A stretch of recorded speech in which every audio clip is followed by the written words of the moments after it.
Bueno, buenas tardes a todos. Como miembro del IAF es un agrado para mí presentar este primer panel del Congreso de Mercado de Capitales. El tema que se va a abordar es el análisis de coyuntura económica. Hoy tenemos con nosotros expertos destacados cuyas perspectivas y experiencias en el ámbito político y económico nos ayudarán a desentrañar los retos y oportunidades que enfrentamos. Les presento a Jorge Giacobbe, analista político, nos acompaña por Zoom. Marcos Buscaglia, doctor en Economía de la Universidad de Pensilvania, fue economista jefe para Latinoamérica en el Bank of America, Merrill Lynch y el Citibank, fundador de la consultora Alberti Partners, autor de varios libros como Emergiendo y ¿Por qué fracasan todos los gobiernos?, columnista del diario La Nación. Modera el panel Aníbal Casas, presidente de SIC Inversiones ALIC, presidente de ACWM Casa de Bolsa de Paraguay, socio de Integra Pyme y AFB SRG y miembro de la mesa directiva de la Bolsa de Comercio de Córdoba. Jorge, Marcos, Aníbal, bienvenidos. Los escuchamos con la mayor atención y que disfruten la charla. Dale, gracias. ¿Nos escucha bien, Jorge? Los escucho perfecto. Bueno. ¿Cómo anda, Marcos? Buenas tardes, gracias a ambos por acompañarnos. Bueno. Desistimos de las presentaciones. ¿Cómo? Desistimos de la... Vamos a charlar. Sí. Bueno, primero un gusto estar acá en Córdoba. Ya se está riendo. Y en el IAF. Así que muchas gracias por la invitación. Un libro que hemos escuchado recién, ¿Por qué fracasan todos los gobiernos? Sí. Este gobierno, ¿sigue la misma? ¿La ves, como dicen ahora? ¿La ves? Bueno, a ver, yo creo que sería interesante de la charla que salgamos un poco de esa dicotomía, digamos, la ves, no la ves, ¿no? Y tratemos de intentar ver qué es lo que está muy bien y qué es lo que genera algunos riesgos, tanto en lo doméstico como en lo internacional. Entonces me parece que ese sería un objetivo, pensar un poquito más allá de esa dicotomía, la ves, no la ves, que es muy direccional, y cuando uno está invirtiendo tiene que tener un poquito, me parece, más de decir, bueno, sí, direccional para aquel lado, pero tengo que tener en cuenta tales y tales riesgos. Entonces, pero antes de ir a la Argentina, déjame hablar un poco de lo internacional, porque me acuerdo, te digo, hace unos meses en la oficina publicamos como un estudio, decir, bueno, ¿qué calificación de riesgo podría tener con la Argentina si continúa con este programa, ¿no? Y básicamente llegamos a la conclusión que podrías tener entre un B- y un B+, que son, para ponerlo en términos de spread soberanos, países que tradean, que son B-, B+, tenés tradean spread de 400, 500 puntos básicos, o sea, estamos hablando de muy abajo de la Argentina. Y después de ahí fue todo barranca abajo hasta hace unos pocos meses, ¿viste? ¿Qué pasó? ¿Pasó algo mal local, algo mal internacional, una combinación? Y bueno, yo creo que fue una combinación, o sea, desde ahí hasta que volvió a bajar el riesgo país, ¿sí?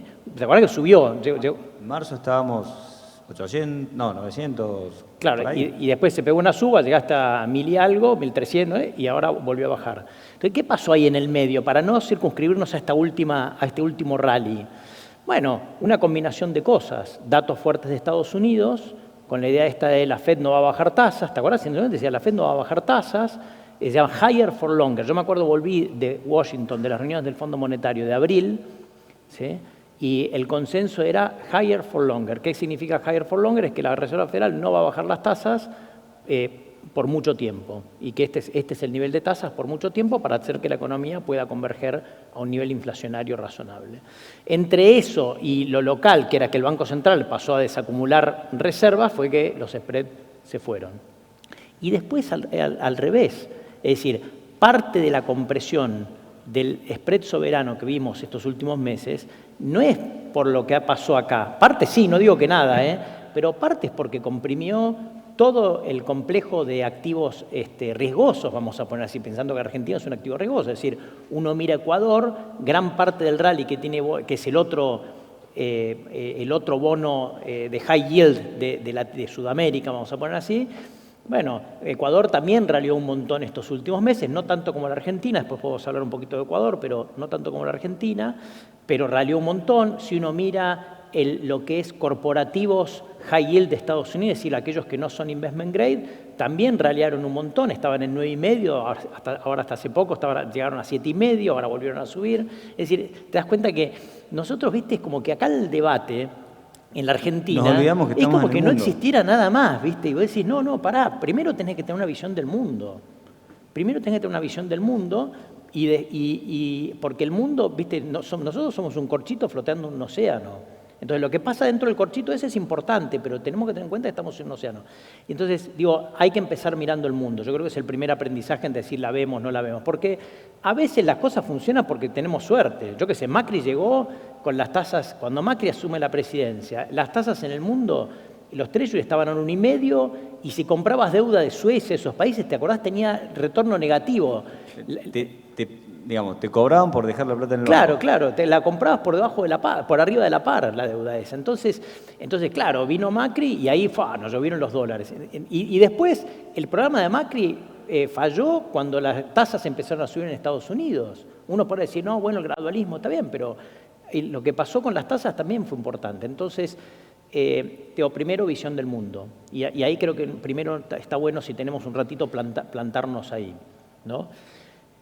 Y acá hay una visión, digamos, la visión de lo que pasa sobre todo en Estados Unidos sin elecciones y después el elefante que son las elecciones, ¿no? Este elefante que tenemos en The Elephant in the Room, como dicen en inglés, que es las elecciones presidenciales del martes que viene.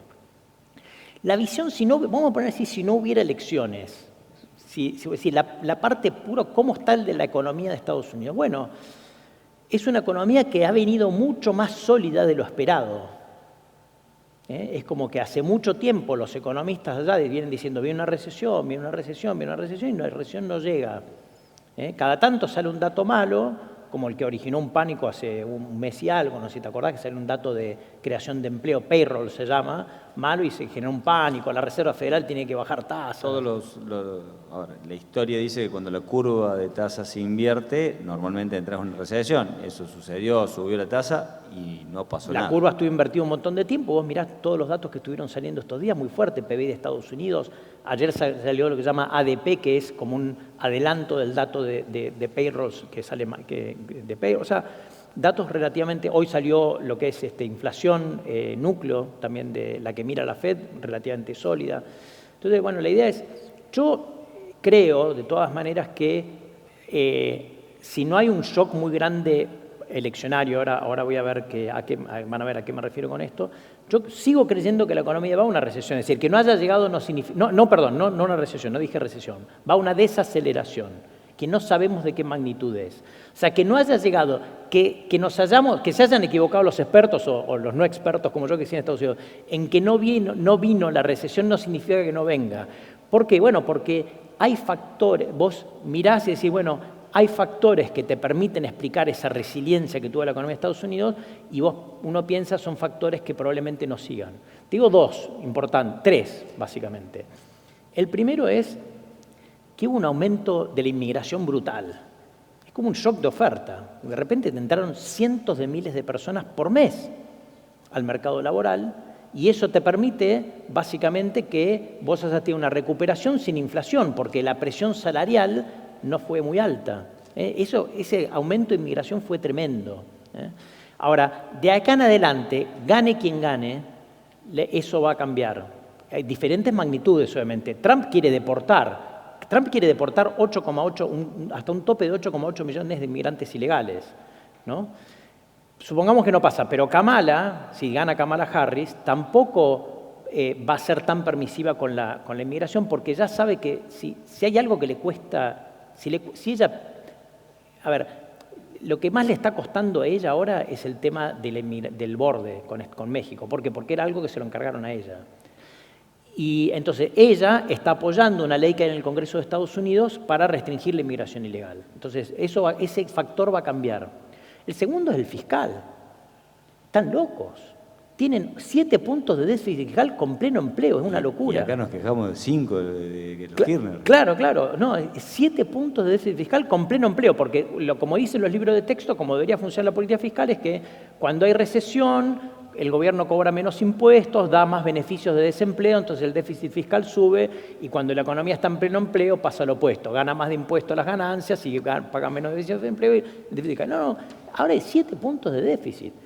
Entonces, y eso, vamos a ver, eso te lo voy a dejar para hablar de las elecciones, pero uno diría, para siempre difícil que esté, ¿sí? Para siempre, por lo menos sin ningún impacto en el mercado. Y lo tercero son los ahorros de la pandemia. La gente ahorró, ¿vieron el IFE acá? Allá dieron el IFE masivo. Entonces la gente entró a este año todavía con ahorros de la pandemia. Esos ahorros ya se acabaron. Entonces me parece a mí que hay factores que te permiten decir, bueno, yo creo, además con las tasas siguen altas, por más que la Fed baja las tasas siguen altas. Entonces yo creo que hay razones para pensar que la economía se va a desacelerar. No recesión, no dije la palabra recesión, no la escucharon. Si no sabemos la magnitud, y que eso va a hacer que la Fed vaya bajando las tasas muy suavemente. Es decir, esta rebaja de 50 puntos básicos que hizo que es parte de lo que está pasando acá en Argentina, porque cuando baja las tasas en el mundo desarrollado, baja la tasa de la Fed, los inversores, los portfolio managers del mundo desarrollado empiezan a decir, bueno, vamos a mirar países exóticos donde me den retornos mayores y vienen acá. ¿Se entiende? Entonces, cuando bajó 50 puntos básicos fue parte de que te explica el rally. No va a volver a haber otros cortes de 50. Yo creo que van a ser cortes de 25, pausa, corte de 25. Va a haber recortes, pero no tan pronunciados. Eso es lo primero. Ahora, ese es el panorama si no hubiera elección. Pero la elección no es una elección cualquiera. No es tan diferente. Las elecciones en Estados Unidos típicamente son un candidato te dice, yo voy a bajarle más el impuesto a la gente de clase baja. El otro te dice, no, yo le voy a bajar el impuesto a las empresas, los republicanos, para que inviertan más. Ese es el debate típico, ¿no? Acá el debate es muy disímil. Acá tenés a... Exportamos grieta. ¿Cómo? Exportamos grieta. No, la grieta ya es yo diría que muchas veces es mucho peor que la de acá. Es mucho peor de la de acá. Piensen que hay gente, o sea, la grieta, la semana que viene podemos llegar a ver, en el caso de que pierda Trump, podemos llegar a ver gente muy enojada. Vamos a dejarle a Jorge que también hable algo más de eso, pero gente muy enojada. Pero aquí me remito a la economía. El plan de Trump es básicamente subir los aranceles a la importación en 10% y a China al 60%.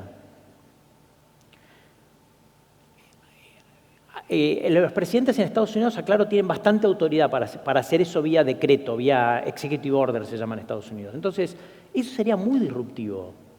Hay estudios, por ejemplo, del Peterson Institute que te dicen, si pasa eso, la inflación de mínima va a ser 4 puntos más el primer año de lo que sería sin esa medida. Y el PBI, después de subir inicialmente, después tendrías que bajaría mucho en los años siguientes. Es una medida muy, muy disruptiva. Y lo segundo que hay que mirar en las elecciones, no solamente quién gana, porque de nuevo los planes es importante porque los planes son muy disímiles, sino que si el que gana se lleva a las 2 cámaras del Congreso. Muy importante. ¿Por qué? Porque la idea del mercado, lo que piensa el mercado, yo acabo de estar de nuevo en Estados Unidos, en Nueva York y en Washington para la reunión del Fondo Monetario, donde van cientos de inversores, entonces hay encuestas donde uno puede ver un poquito lo que es el consenso de los inversores. Lo que dicen los inversores es, cualquiera de los dos que gane, si tiene las 2 cámaras, para los bonos es peor. ¿Por qué? Porque si tenés las 2 cámaras, vas a poder hacer la política fiscal que quieras. Hay algo muy importante, vence el año que viene un estímulo fiscal, un recorte impositivo de impuestos a las ganancias que viene de la época de Trump y vence el año que viene. Entonces la idea es, se renueva de la misma forma, no se renueva de una forma distinta. Entonces, si gana Trump, te lo renueva. Déficit fiscal ahí. ¿Qué implica déficit fiscal alto? Bueno, déficit fiscal alto. Suponete que hace eso nada más y no hace lo de las tarifas Trump. Vamos para seguirme en el ejercicio este. Bueno, las tasas largas, le pone presión a las tasas largas y eso nos afecta a nosotros.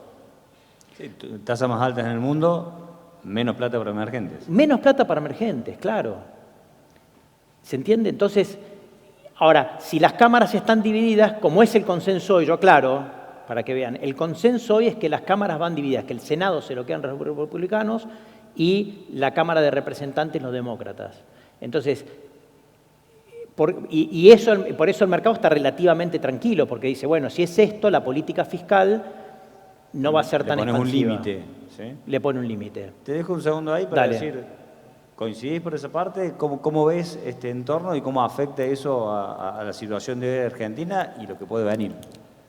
Mira, permitime contestar la primera de las preguntas, o por lo menos para complementar lo que dice Marcos, siempre tan claro y tan interesante. Uno de los problemas por los cuales los gobiernos argentinos fracasan es porque tienen que administrar a 47 millones de incoherentes, a 47 millones de inmaduros. Cada persona, cualquier persona que tiene que liderar equipo, sabe perfectamente que tratar de liderar un conjunto de personas que no saben lo que quieren es un problema. Ahora, tratar de liderar un conjunto de personas que quieren un rato una cosa y que quieren un rato otra cosa es infinitamente más complejo. Entonces, ¿en qué medida puedo demostrar esto?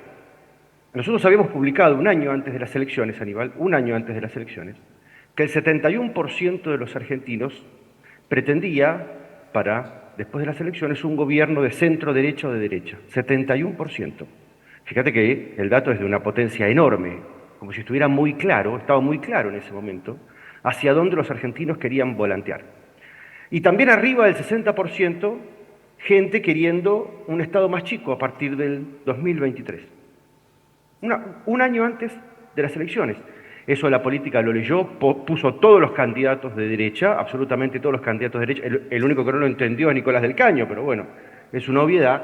Entonces todos los candidatos fueron de derecha. Ahora, en ese mismo momento, con una opinión pública que tenía muy claro el genérico de lo que pretendía, aunque todavía no sabía exactamente cuál era el nombre y el apellido de la persona que lo iba a representar, esa misma gente que decía doblemos a la derecha y achiquemos al Estado, decía en un 65% que no quería pagar más impuestos o más servicios.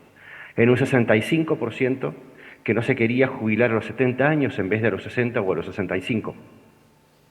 En un 65% también la cantidad de gente que decía, los 4 millones de jubilaciones que se dieron sin haber hecho aporte no me los toques. Entonces, lo primero que hay que entender es que cualquier presidente que gira hacia un Estado más grande o que gira hacia un Estado más chico, con lo primero que se topa, amén de las condiciones macroeconómicas, si llueve o no llueve, si hay una guerra en Ucrania, el precio de los commodities y patatín patatero, con lo primero que se topa y que es una constante como problema para todos, es que tiene que administrar un conjunto de gente que quiere un rato una cosa y que quiere otro rato otra cosa. ¿Ok? Seguimos. Eso no es distinto, al revés, ¿eso es distinto en otras partes del mundo? ¿O Sí. en todos lados Sí. la población quiere vivir en Disneylandia? No, en alguna medida Marcos lo señalaba perfectamente recién. La banda de normalidad de la discusión política en los Estados Unidos se trata de 5 grados a babor o de 5 grados a estribor. Los demócratas y los republicanos que viven su dicotomía, su par de opuestos, su grieta efervescentemente, ¿no? Con cada vez más picante y más agresivo y demás, entienden que Estados Unidos siempre es negocio. Y que cuando un presidente se vuelve loco, el Senado lo para, la Corte Suprema lo para. Acá cuando un presidente se vuelve loco, hacemos síntoma todos. Y no se trata de 5 grados a babor o 5 grados a estribor, el ancho de la discusión, sino que estamos discutiendo todo el tiempo si vamos para el norte o para el sur, si vamos para Tierra del Fuego, si vamos para La Quiaca. Y como vamos un rato para cada lado, en definitiva lo que estamos haciendo todo el tiempo es una rotonda. No estamos discutiendo si vamos a Mar del Plata por la 2 o por la 36. Sí, en Estados Unidos, como bien decía Marcos, la cosa está bien picante y en todo el mundo cualquier decisión se torna dicotómica y se termina definiendo 51 a 49 o 52 a 48, cualquier cosa. De todas formas, me parece que la habilidad que tienen para transitar una situación dicotómica es distinta, ¿no? Es distinta a la Argentina. Me parece que los argentinos, dentro de las problemáticas que tenemos que no son ideológicas, que no son racionales, que no son filosófico-políticas, sino que son psicológicas, está el problema de que no podemos lograr esa tecnología social que bien Harari describe como la más importante para que un grupo de seres humanos llegue hacia algún lugar, ¿no? Que es la capacidad de los individuos de cooperar entre sí. Somos buenos individualmente, malos en conjunto. Vamos, Totalmente. después charlamos también un poquito de mercados internacionales en función de lo que vos mencionabas, pero bajamos esto a la Argentina. Como decís, venís de este encuentro del FMI. ¿Qué se ve desde afuera y qué es lo que vos percibís que tienen razón los de afuera eventualmente y que no, como lo estás viendo vos en este contexto mundial en la Argentina? Claro, bueno, está interesante la pregunta porque si uno mira lo que está pasando en el resto de la región, ahí uno ve por qué la atracción de Argentina. El resto de la región hoy tiene todos los países prácticamente déficit primarios entre 2 y 3 puntos del PBI y algunos cerca de 3. No estoy hablando de Brasil solamente, estoy hablando de los alumnos buenos de la clase, ¿no? De Chile, de Perú, Colombia, México. Todos se mandaron unos viajes fiscales tremendos. Entonces vos tenés acá un conjunto de países que tiene una situación fiscal muy deteriorada, que no es que están en recesión tampoco, visto decir, no, tienen déficit, están en recesión, no, están todos muy cerca del pleno empleo, lo que los economistas que lo llamamos el PIB, está cerca de su potencial en todos los países, y tiene un déficit fiscal muy grande. Y la dirección de reformas es mala en todos lados. Nadie está haciendo nada por mejorar eso, digamos. No solamente en lo fiscal, te estoy hablando ya de las reformas estructurales, ¿no? En algunos lugares no pasa nada porque perdieron capacidad, son lo que llama un pato rengo, un lame duck. O sea, vos mirás Boric en Chile, no hace reformas porque no puede.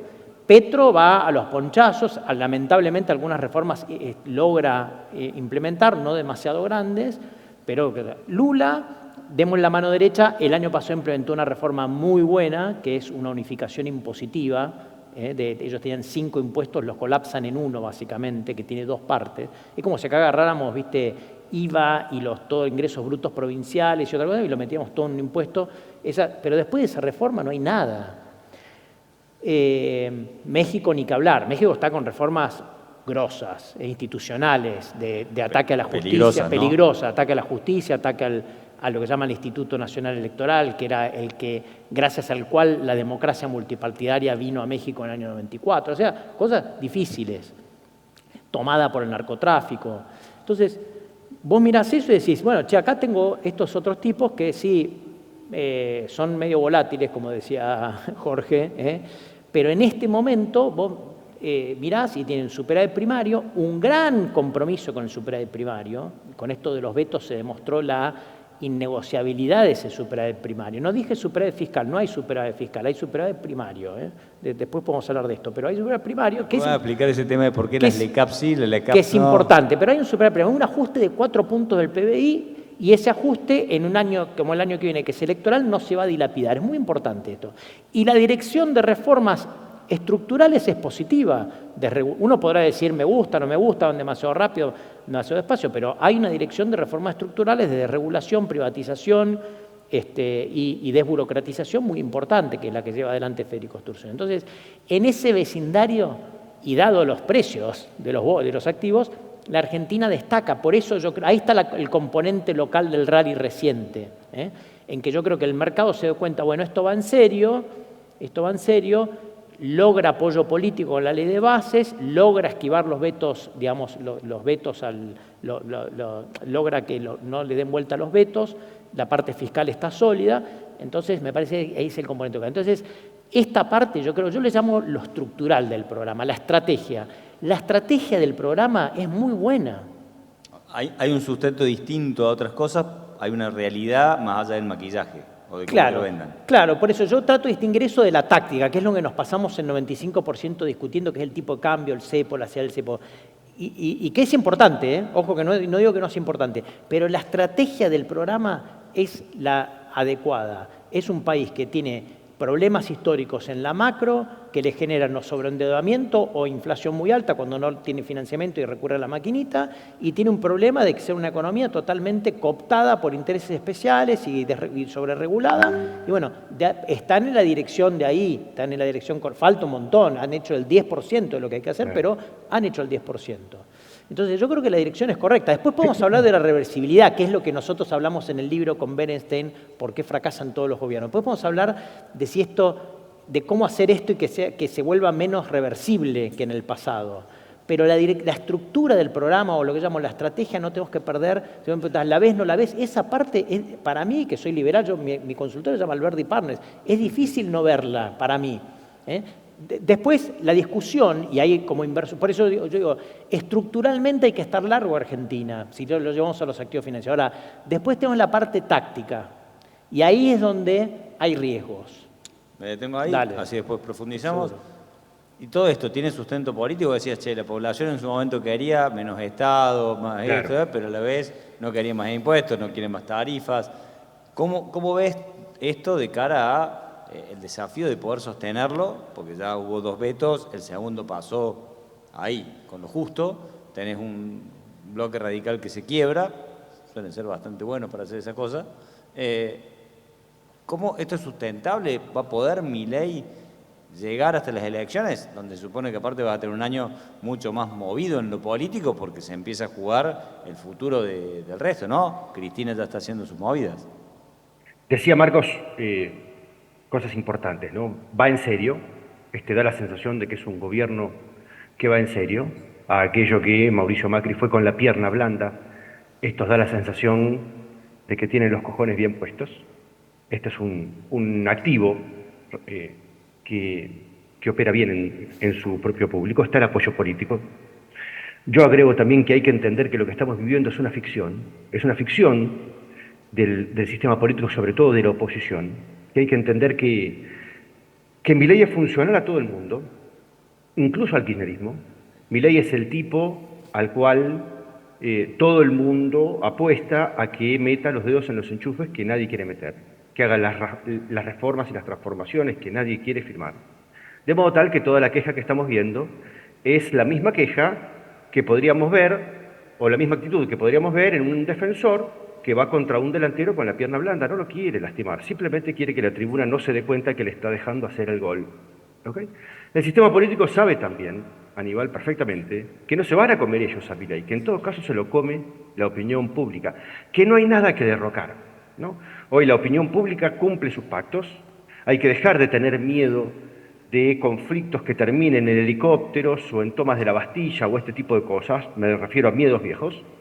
Los presidentes hoy terminan sus mandatos, Alberto gobernó 3 años con 8% de imagen positiva en la ridiculez absoluta, es decir, los argentinos cumplen sus pactos, nadie le va a ir a pedir a la Plaza de Mayo que este hombre se vaya, después veremos el resultado.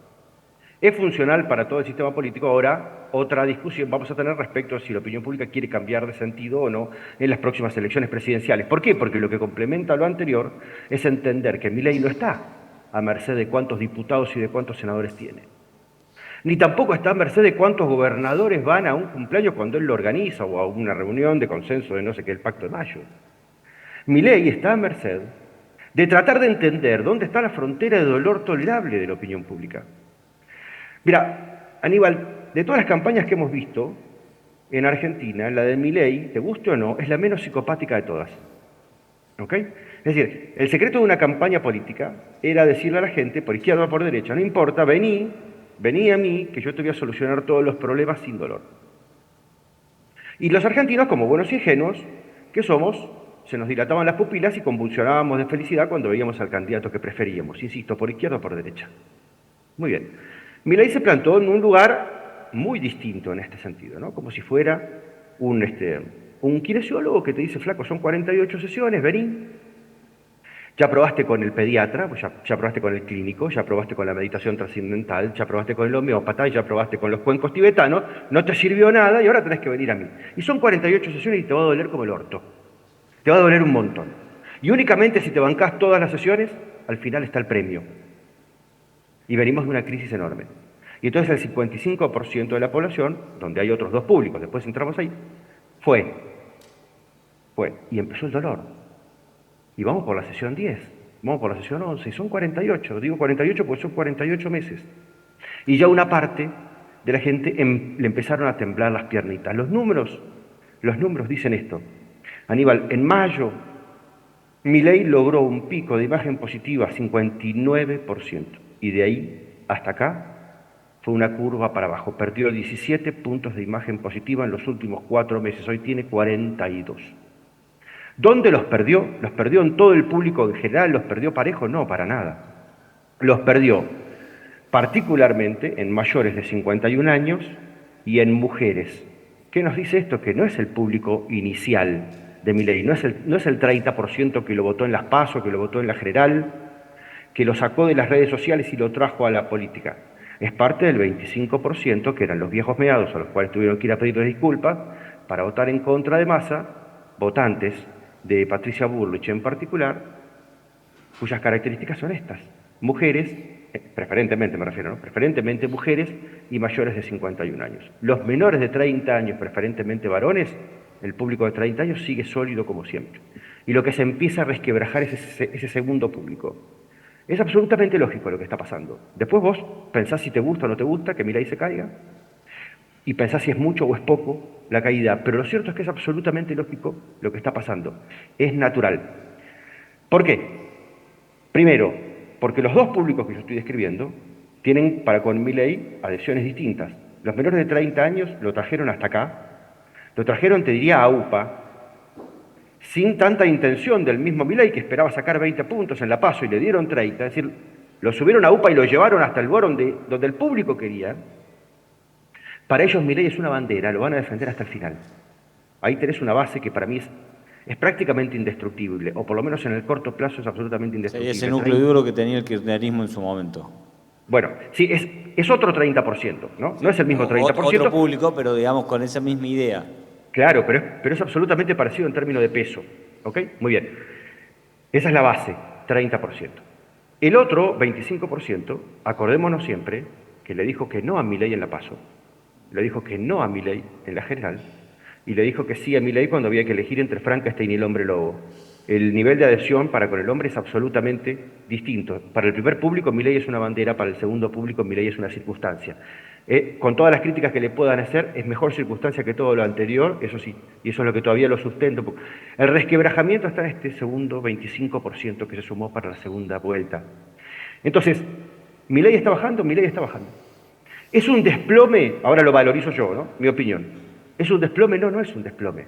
Ahora sí es una retracción en el entusiasmo inicial, en el enamoramiento inicial, que me parece que es absolutamente predecible y atendible. Tengo una pregunta ahí para darle pie también a Marcos. ¿Qué debería pasar para que ese, no es desplome, pero esta caída se detenga o se revierta? Yo creo que, haciendo ahora futurología, que no lo hago, yo le pregunto a la gente lo que opina, no adivino el futuro. Yo creo que es muy probable que aterrice en esta banda de los 40, 42 puntos. ¿Sabes por qué? Porque con otras preguntas yo construyo que también hay 42% de gente que cree que al final del gobierno de Milei va a vivir mejor. Entonces, para esa gente, el esfuerzo tiene sentido. Para la gente que se está descascarando, el esfuerzo de una de esas tiene sentido también, pero creen que no llegan. ¿Ok? Para tratar de entender la relación de Milei con la opinión pública argentina, lo que hay que tratar de entender es cómo funciona el dolor, no la ideología. Porque allá afuera no hay nadie liberal. Lo que yo decía antes, ¿no? La manga de incoherentes. No es cierto que el 55% ni el 30% inicial sea liberal y estén leyendo a John Rawls, a Buchanan, a Hayek o a von Mises. Esto no es cierto, de la misma manera que tampoco hay 35% de kirchneristas leyendo a Laclau. No es racional, ni tampoco hay 5% de votantes de izquierda que esté leyendo el capitalismo como etapa superior del imperialismo de Vladimir Lenin, ni los votantes del PRO alguna vez hayan leído los libros del PRO, que no sé cuáles son, el libro gordo de Petete o el de Blanca Cota. No es racional, es absolutamente emocional, el nivel de adhesión es emocional. Entonces, si yo tengo 42% que cree que el esfuerzo tiene sentido y que hay que bancárselo a cualquier costo y que llegan, entonces me parece que para el año que viene él va a tener o puede aspirar a un número parecido a ese en las elecciones de medio término. Después, si querés, hacemos suma ahí. La otra parte, la parte que falta entre el 42% y el 55% de las elecciones, construyó una promesa, no desde la voz de Milei, no desde lo explícito, sino desde sus necesidades y carencias propias, que es la siguiente: creían que esto era meter a Milei y que iba a haber un gran quilombo inicial y enseguida íbamos a vivir mejor. Y para esa gente esto se está poniendo demasiado largo y se está poniendo demasiado pastoso, insisto. para analizar dolor hay que entender que el yo, del que hace el esfuerzo, se descompone si el esfuerzo se pone muy largo y muy profundo. ¿Cómo ves en ese sentido este tema del equilibrio fiscal primario, ¿sí? Con algunas cuestiones que por ahí metes el tema de por qué no es total, pero el nivel de actividad, o sea, acá, nivel de actividad que siempre es un promedio, entonces va a haber cosas que están andando bien, cosas que no, y creo que ahí también tiene mucho que ver el empleo, una cosa es que crezca una industria textil que genera empleo, construcción que genera empleo, otra cosa que crezca algo que no impacta en la población y la población no siente en el bolsillo el beneficio, sino siente las tarifas más altas. ¿Qué están midiendo ustedes? Bueno, buenísimo. Voy a responder eso primero contando un poquito cuáles fueron las etapas recientes para que se entienda en qué estado está la economía argentina y vincularlo con la última parte que te quería contar, que es donde yo le veo más riesgos, donde veo los riesgos como inversores, ¿no? Pensando en ustedes como inversores de este plan. La actividad se pega un viaje de caída tremendo entre agosto y abril. Entre agosto y abril cae 7%. Eso, en cualquier país normal eso va a los libros de historia, ¿no? O sea, es una crisis así. Acá, ¿viste? Fue una crisis más. Una crisis más, ¿no? Por ahí sale, no entra a una nota de pie, entra al texto principal, pero no a los libros de texto. Bueno, a partir de ahí se estabiliza. En el segundo trimestre se estabiliza, sobre todo ligado por el agro, ¿no? El agro sube, en el segundo trimestre el PBI agrícola sube el 80% interanual, porque es la cosecha de soja y maíz, que este año fue bueno y el año pasado fue malo, porque el año pasado hubo sequía, este año hubo lluvias, ¿eh? El resto de la economía, digamos, está un poquito más débil el segundo trimestre. Y ya tercero empieza a repuntar. Julio mucho y después ya agosto vemos un 0,2 nada más mes contra mes. Es decir, y yo creo que es lo que viene. Nosotros pensamos que septiembre viene con un crecimiento, digamos, de la actividad relativamente moderada. Ahora, fíjate que ya se ve un patrón que me parece que es interesante ver qué va a pasar de acá a las elecciones, ¿no? Tenemos un evento de acá a un año, exacto, ¿no? Y la pregunta es si la política económica no está ya en cierto sentido en modo electoral. Porque cuando uno mira la actividad ya ve un patrón que es muy interesante, que es que la demanda sube más que la oferta, sobre todo la de durables. Esto es típico de las estabilizaciones basadas en tipo de cambio, ¿no? Acá hay un cordobés muy reconocido, Martín Uribe, fue mi director de tesis en la Universidad de Pensilvania, ahora es profesor de Columbia él. Su tesis de doctorado la hizo de básicamente cómo es la dinámica económica con los planes de estabilización basados en tipo de cambio.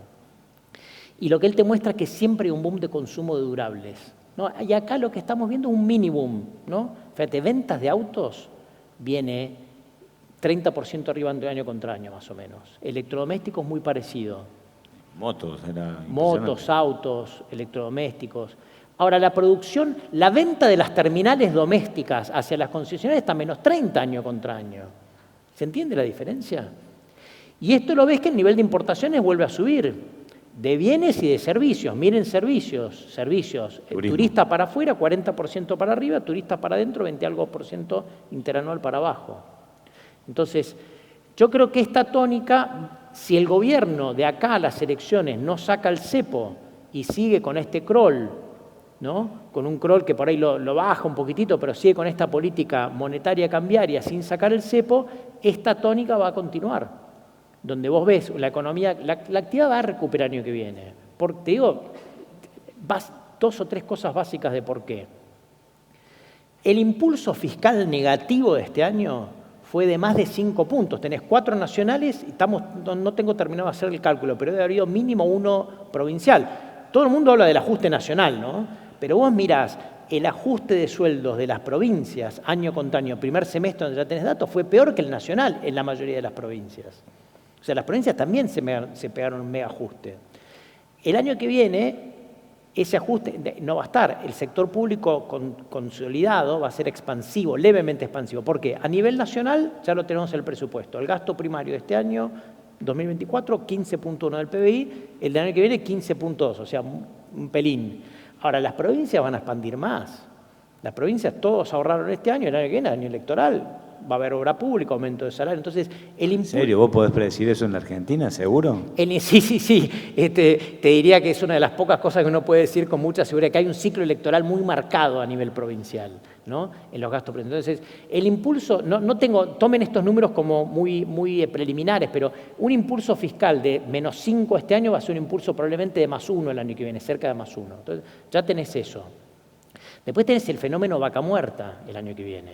Vaca muerta va a ser vaca muerta. En marzo, creo que se termina de construir Oldelval, que es un oleoducto, la segunda etapa. Va a permitir duplicar las exportaciones de petróleo argentinas. Eso pasa el año que viene, en fin de primer trimestre.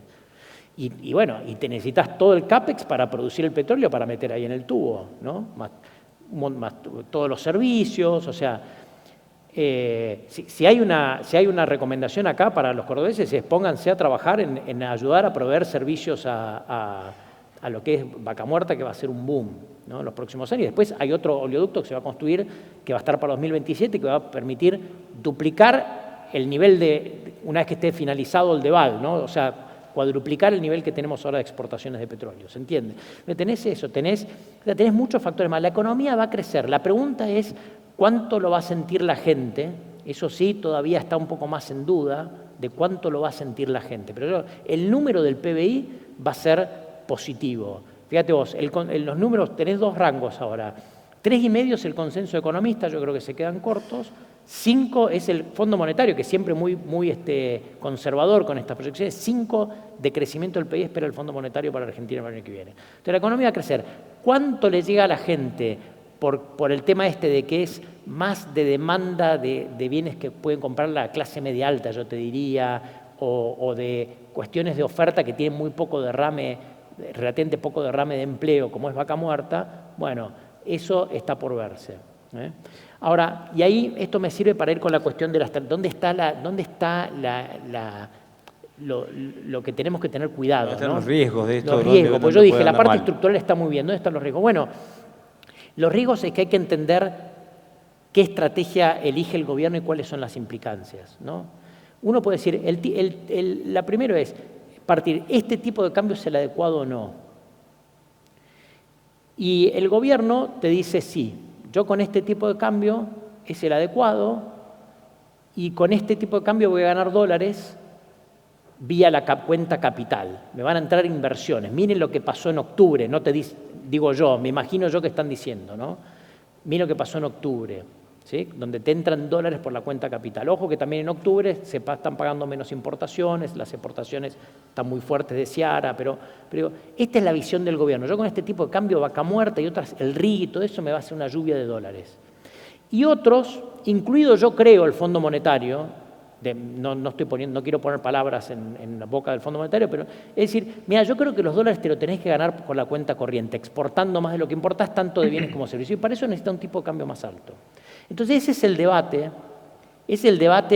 que nos va a marcar si salimos del cepo antes o después de las elecciones, y el debate que nos va a marcar el riesgo de las inversiones. Porque suponete que el gobierno dice, no, yo creo que con esto voy a andar, voy a tirar. Puedo tirar sin sacar el cepo hasta las elecciones porque no es verdad que voy a perder reservas, como dicen muchos, sino que los voy a ganar por la cuenta capital porque van a llover inversiones. Bueno, hay que entender que eso es así y uno tomar la postura de si ese tipo de cambio es adecuado o no para ver si después va a haber una corrección post-elecciones o no. ¿Se entiende? Estamos como los tiempos tiranos como siempre ocurre. Les dejo una pregunta para cada uno, pero obviamente participando los dos. ¿Qué riesgos políticos le ves al gobierno de hoy hasta las elecciones, Jorge? ¿Ves alguna cosa, algún imponderable que no estamos viendo y que podría nublar, digamos, esta pseudoestabilidad que hemos alcanzado y que de alguna forma es valiosa? Y por el otro lado, bueno, con estos riesgos, con estas fortalezas, ¿dónde ves oportunidades de inversión en la Argentina y de qué te cuidarías en términos estrictamente financieros? Alarga vos, Jorge. A ver, el riesgo político, insisto, me parece que hay que sacarse los miedos viejos. El riesgo no es que haya una destitución de Milei o que esto termine mal. Viste que cuando hablamos de que algo termina mal, no sabemos bien cada uno de las personas que lo dicen y lo escuchan qué quiere decir. Me parece que no tenemos que temer para nada en términos sociales, nada parecido al 2001. Milei va a terminar su mandato y a lo sumo, el gran riesgo es que la opinión pública decida no reelegirlo. Las elecciones del año que viene van a ser una gran discusión, van a ser importantes en términos simbólicos, en términos políticos, no interesan para nada. Milei sacando 42, 43 puntos, que es a lo que puede aspirar, o 45 si querés también, a lo sumo lo que hace es cambiar legisladores de color amarillo por legisladores de color violeta, pero la debilidad va a seguir siendo la misma.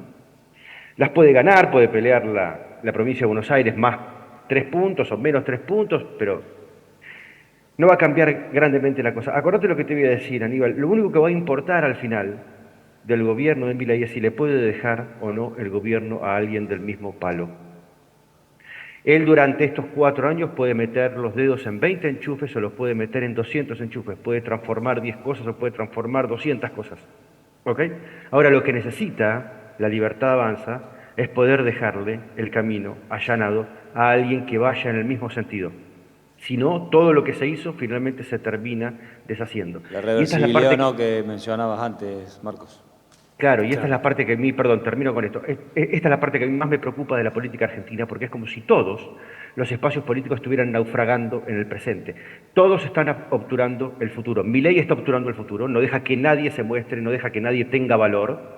Se está convirtiendo en una especie de religión monoteísta. Lo mismo pasa con Cristina, que obtura su propio espacio y pretende obturar también el peronismo. Lo mismo pasa con el PRO respecto de Mauricio Macri. Entonces ninguno de ellos está entendiendo que lo que necesitan es dejarle la posta a alguien, para cualquiera de los dos lados, del mismo palo. Ahí estamos atrasadísimos. Me quedo con el cierre tuyo respecto a, en este contexto y con estos riesgos que mencionas, ¿dónde ves valor en la Argentina? ¿Y dónde ves más riesgos? Y eventualmente, ¿cuál sería tu semáforo para estar más dentro que afuera? Sí. Bueno, de nuevo, dentro de una visión de estar estructuralmente largo, yo creo que los riesgos están de entender que el tipo de cambio está sobrevaluado. ¿Y qué significa eso? Que no significa que vaya a haber devaluación pronto, pero es decir, uno puede decir, bueno, yo voy a querer hacer carry porque pienso que esto va a continuar, pero entender que esto no es para siempre. Porque, de nuevo, el tipo de cambio, Argentina intentó muchas veces estrategias de intentar crecer con tipo de cambio atrasado y tarde o temprano no funcionaron. Es decir, la Argentina necesita para crecer un tipo de cambio más alto y no lo tenemos. Entonces, de corto plazo, bueno, pueden pasar meses, puede pasar hasta las elecciones donde el tipo de cambio siga así, pero no creo que sea algo que pueda ser permanente y esto es lo que tenemos que tener en cuenta en inversión. Entonces, mirando el complejo, yo creo que está todo el mundo digamos, estirado de cabeza las LECAPs, ¿no? Digo, bueno, está bien, pero ten en cuenta los riesgos, ¿no? Ten en cuenta los riesgos, no pongas todo en la misma canasta, porque en definitiva diversificar te sirve, te cubre, porque si hay accidentes y pasa algo, si estás todo en LECAP es un problema. Ese es un poco, de nuevo, entender que por más que pueda durar un tiempo más de lo deseable, el tipo de cambio está atrasado y eso es un problema. Y los bonos soberanos que han subido un montón, pero que nadie le presta a Argentina. ¿Le ves algún riesgo en el corto plazo o este rally, o vos dijiste, comparativamente al resto de la región, estamos mucho más lindos y valemos mucho menos? No, sí, claramente. Digamos, me parece a mí que tenés varios hitos que va a estar mirando el mercado. El primero, obviamente, que el programa financiero que viene no está cerrado. Sí, están ya los dólares para pagar los cupones de enero, pero no hay solo vencimiento. O sea, uno mira el vencimiento de intereses totales, incluidos los bonos, el Fondo Monetario, el BID, todo eso, del año que viene son más de 6.000 millones de dólares. Entonces hay un montón de vencimientos y hoy la Argentina, los efectos prácticos, no tiene acceso. De hecho, el ripo todavía se está dilatando y la Argentina todavía tiene un riesgo país que te saca del mercado voluntario de deuda. Entonces hay riesgo. ¿Qué va a estar mirando el mercado? La resolución del cepo, primero. O sea, obviamente, si el gobierno sale del cepo antes de las elecciones, eso es mega bullish para los bonos. Será malo de corto plazo para justamente las LECAP, ponele, porque supongamos que el gobierno, distinto a lo que parecería indicar ahora, ¿no? Hoy parece indicar no salimos hasta las elecciones, ¿no? Pero suponete que nos sorprende y el 1 de enero, cuando expira el impuesto país, levantan el cepo y tenés un salto cambiario. Bueno, obviamente si estás en LECAP, estás más complicado. Ahora, eso es mega bullish para los bonos en dólares porque el mercado va a decir, con una política, primero, ahí el Fondo Monetario te va a poner cheque, ¿sí? Y número 2, con un tipo de cambio más sincerado, la ganancia de reservas del Banco Central va a ser una ganancia, de nuevo, más genuina en el sentido que es una ganancia que viene por la cuenta corriente y no por la cuenta de capital. Entonces, mega bullish para los bonos. Primerito, ¿salen del cepo o no salen del cepo? Yo creo que cuanto más dilaten la salida del cepo, el mercado más se va a preocupar. Y lo segundo, obviamente, son las elecciones, que bueno, como dice Jorge, parecería que sale bien, pero el mercado va a estar mirando eso. ¿Cómo se resuelve? Y sobre todo este tema de, digamos, si van unidos, van separados, ¿qué implica eso para la capacidad del presidente de seguir implementando reformas en la segunda parte de su primer mandato? Como siempre, gracias a ambos. Nos comprometemos para visitarnos nuevamente de acá un tiempito. Y a vos, Jorge, acá te queremos presente la próxima, ¿no? Pero bueno, esta vez te la perdonamos. Quiero denunciar que no fui, me quiero autodenunciar que no fui porque la última vez me sacaron en un patrullero. Gracias a todos, seguimos con el evento. Adiós. Gracias.